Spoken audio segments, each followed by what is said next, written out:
Hello, everyone, and I want to thank you for listening to today's episode of The Happy Doc. And for this one, I wanted to talk about something that's really important, and that is the many levels of action and the many levels of relaxation.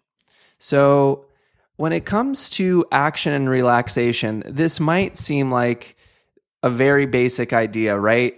Okay, we're going to go out, we're going to go do things, that's action. Okay, we're going to come home, we're going to lounge, and that's relaxation. But I really want to separate this out because as in one of the Tim Ferriss podcasts I listened to, if you want to sit, you sit. And if you want to walk, you walk. You don't sit and think about walking, and you don't walk and think about sitting. It is much more efficient and more effective, and it allows us to be more productive throughout our day in order for us to just do what we say we're going to do and keep it very clear in what category or box we're doing something. Now, I know that's getting really nuancy off the bat, but I'm saying this for a point, which is that a lot of people think they're being productive, or a lot of people think they're relaxing, when really they're going to go into maybe potentially a different box. And this can really help if you're trying to navigate why maybe you're more sluggish, or maybe you're not producing as much as you'd like in your life. So let's go through the simple terms here. At the very top, the most organized type of action is going to be what we call goal-oriented action. And when you are taking true goal-oriented action, it often looks like something like a SMART goal. And the SMART goal stands for specific, measurable, attainable, realistic, and timetable, meaning that we have a specific goal, we're able to measure that goal, we believe it's attainable, we think it's within the reality of what we can do, and there's a timetable associated with that. That's super goal-oriented. That's at the top. That means we have a plan. That means that there's going to be a portion that might have some preparation to execute the plan, and then there's going to be that execution piece.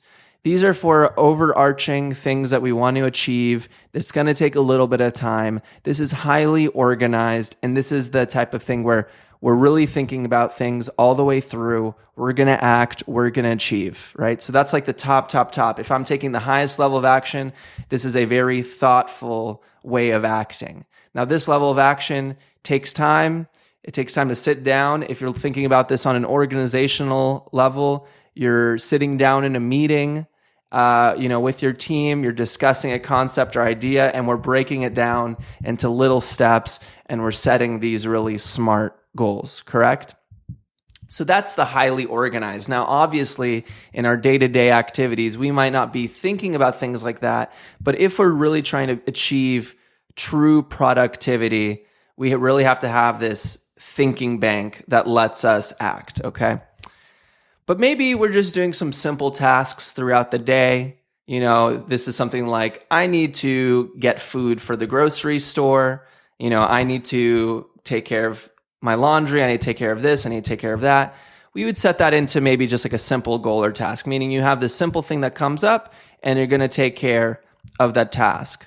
But to bring it back to the more highly organized action level, if we can create a plan of the general things we need in a week, the general things we need in a month, general things we're going to need in a few months, if we're starting to notice that even those simple tasks can be taken care of more smoothly. Again, I'm not saying we have to be that highly organized. I can tell you I am not that highly organized, and it's something that I hope to achieve as I continue to get better. But it's just to say that there are levels to our organization. There's levels to how we plan our action. Now, I'm going to go down a level of, I would say, organization, down to what we call pseudo-action, or something that seems like it's a productive or goal-oriented task, but it's not actually productive. It's pseudo-productive. It's pseudo-action. It feels productive, but it doesn't actually achieve whatever our goal-oriented actions or whatever we want to take are, right? So, for example, Maybe we are a social media manager, so we might feel that scrolling through social media or part of our business is to use social media, but so we're saying that we're doing research, right? We're telling ourselves that we are doing this to get some more insights. We want to get some more information. We're telling ourselves that this is something that's going to allow us to produce. So we start to scroll on social media. We go on Facebook, we go on Twitter, we go on Instagram, we go on LinkedIn, we go on whatever. And it feels productive. And all of a sudden, we haven't actually achieved anything. We've consumed content, and there is, I could argue, a creative piece of watching what other people produce, maybe, going on and commenting or interacting with other people. But you're not actually interacting with those people. You're not actually there is no goal-orientedness to it. It often feels like a time waster, or what I call an energy or time vortex, where you're just kind of getting sucked in. You're like, wait a second, what just happened? You come out feeling like you didn't really get much done. It doesn't mean that there's anything necessarily wrong, but it just takes away from the accomplishment of the simple task or the overarching goal-oriented actions or tasks that you want to complete, right? There's another level, which I would put into this category, which is called the productive procrastination box.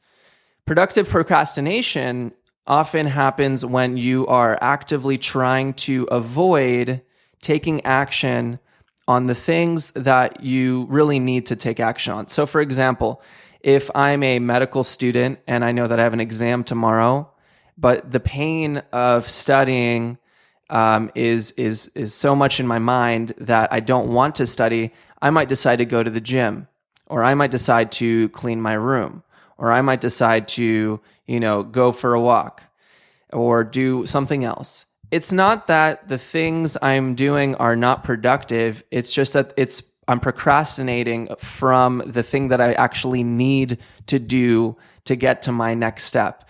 In terms of the order of operations of actions, the productive procrastination decides, you know what, I'm going to do all the other things that are important, and then I'm going to hit my, quote, 1A task. A 1A task or A1 task, however you order it, is the thing that's like the top of the top. It's the most important, but we're productively procrastinating. So we do our 1B or our level 2 or level 3 kind of tasks, things that aren't as important to us.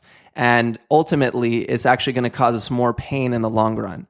A lot of times, productive procrastination is because we are weighing the pain of the thing that we need to get done greater than the enjoyment or the joy we're going to get later. So we give into the initial reaction to the thing instead of responding and taking some time and realizing it's going to hurt at first, but then we're going to get some success later, right? So that's productive procrastination. The next level down, let's review really quick. At the very top, we have our goal-oriented actions. These are like the true planned things. Under that, we have the simple goals or tasks that we just get done, but maybe not as goal-oriented. There's pseudo-action or pseudo-production, or we're kind of productive. There is productive procrastination. And then I'll go down to what I would call neutral, which is it's neither goal-oriented. The neutral actions or neutral tasks, which are things that just kind of need to get done, but aren't necessarily that, tremendously meaningful. For example, you decide to go for just to take out the trash. It's not really high up on the list, but it's important. But it's just it's like anything else, right? Brushing your teeth. Of course, it's still important, just it's not in the realm of productivity. All right, so now I want to go down to relaxation and the importance. Honestly, this could be a whole new episode, but I figured I'd just try to record thinking about action and relaxation together because they're both, it's the same coin, just different sides of the coin. And the better you do one, the more you can optimally do the other. If you half-ass action and you're kind of taking action and you're kind of doing stuff, you're not going to be very tired, or you're not going to really exhaust yourself in a way that's going to allow yourself to feel like you've earned your relaxation. And if you don't fully relax and get into deep states of relaxation, you're not able to take action at a level that's going to be really effective, and you're not going to be able to really attack things, and you're going to be really able to get into it. So that's why I wanted to tackle both of these topics. So for relaxation, we're going to go into neutral relaxation, which is kind of like you're idling. Maybe you're walking in between tasks. Maybe you work at one office and then you have to drive over to a new office. It's like a lull between actions, but it's kind of like neutral. You're not really relaxing, but it is an in-between space, and you can utilize that to get into better spaces if you were to be conscious about it, but it's kind of just neutral. The next level down is what I would call pseudo-relaxation. Pseudo-relaxation is like semi-relaxing, but it's actually not true relaxation. And we'll get into what true relaxation would look like. But pseudo-relaxation would kind of fall under the box of scrolling through your email, scrolling and watching YouTube videos, scrolling through social media, anything that gets you sort of locked into a different state, which is not intentional, but it's still in between, is pseudo-relaxation. Pseudo-relaxation could also be maybe you're at the office and you didn't really want to, but you ran into some coworkers or some other people and you start talking, but you really just wanted to get outside or go for a walk or look at nature, take your mind off of things, slow things down. Pseudo-relaxation doesn't really slow you down. In fact, some of the times when you do this type of relaxation, you're actually going to end up being more stressed or maintain the stress level. Relaxation is about reducing stress. It's about slowing things down. It's about slowing the mind. It's about getting into your parasympathetic responses as opposed to the more stimulated sympathetic responses that occur in our bodies. So pseudo-relaxation is non-intentional acts that you think are relaxing but actually aren't. And we can get into more of that, but thinking about any task or any relaxation type of thing that you do in between tasks that doesn't really get you relaxed. Another example of this could be if you're, quote, trying to take a nap, but you lie down and watch TV instead. It is relaxing, but it's not actually giving your body the level of depth of rest that you could really achieve. And then true relaxation is going to be things that, like taking a nap. It's going to be things like, going on a walk in nature. It's going to be doing things that are intentional and slow and just lets you take the breath. The real deal relaxation, I mean, everyone knows this, is when you've been working so hard and then suddenly you have a vacation coming up and you're like, whew, I feel like the weight or the vest I've been wearing, all this weight has just come off. You can breathe a little easier.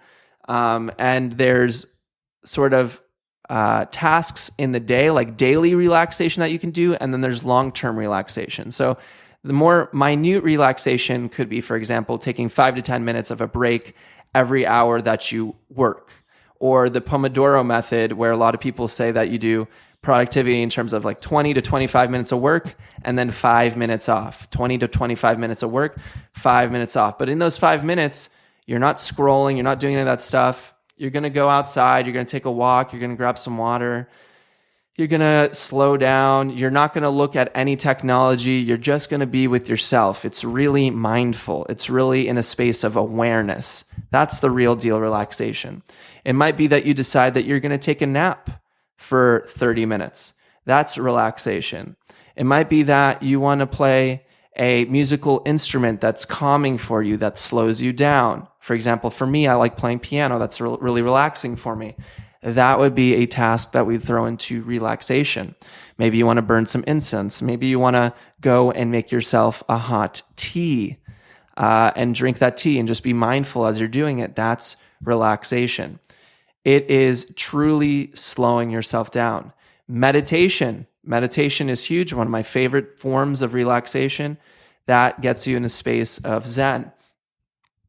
I would also sort of argue, at least for some people, that exercise, but done mindfully, can be relaxing. Although I'm not talking about intense exercise. I'm talking about just going for a walk. I'm talking about going for a light jog. Anything that can sort of get you into a more mindful and slowed down state. Maybe taking a listen to some music. Anything that just slows everything down and reduces your sense of stress. Anything that allows you to recoup. Then the furthest level down of relaxation is what I'm going to call like relaxation plus or goal-oriented relaxation. These are planned relaxations and breaks. These are habit-formed relaxation kind of acts. So for example, taking that 5 to 10 minutes off every hour, and that's just what you do, and you're very mindful about it. You've decided to take your full lunch break. You've decided to have a planned meditation once a day, either at a specific time or that you're going to make sure that you do every day. These are habit-forming relaxation tasks. Maybe you have a planned nature walk with some friends, maybe a planned music session, a planned vacation. Now that kind of goes into a deeper one, which is this is a goal-oriented relaxation, meaning you're planning on taking this long-form relaxation or pause in your life.